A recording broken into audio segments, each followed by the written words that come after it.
សួស្តីបងប្អូនទាំងគ្នាត្រឡប់មកជួបគ្នាសាជាថ្មីម្ដងទៀតដែលថ្ងៃនេះដែរអ្នកគ្រូលើកយកលំហាត់នៅក្នុងមេរៀនធម្មពលអគ្គិសនីមកធ្វើការបកស្រាយសម្រាប់បងប្អូនទាំងគ្នាតោះឥឡូវយើងទៅមើលលំហាត់របស់យើងគេថាខ្សែចម្លងមួយឆ្លងកាត់ដោយចរន្ត2អង្ពែក្នុងរយៈពេល1នាទី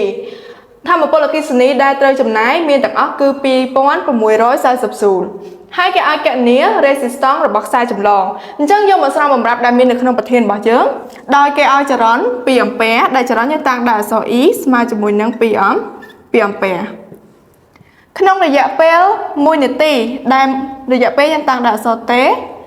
ស្មើ1នាទី8ទៅជាវិនាទីស្មើជាមួយនឹង60វិនាទីដែលធម្មពលអគ្គិសនីត្រូវចំណាយយើងតាំងដោយអក្សរ E ស្មើជាមួយនឹង2640ស៊ូល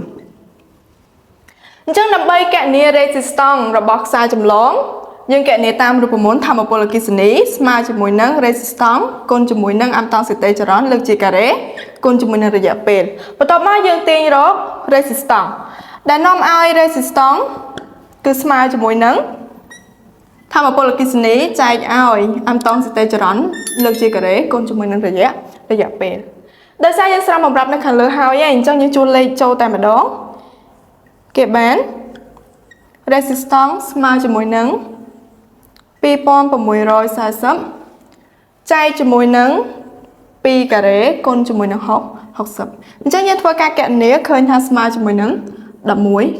អូមអញ្ចឹងដូចនេះ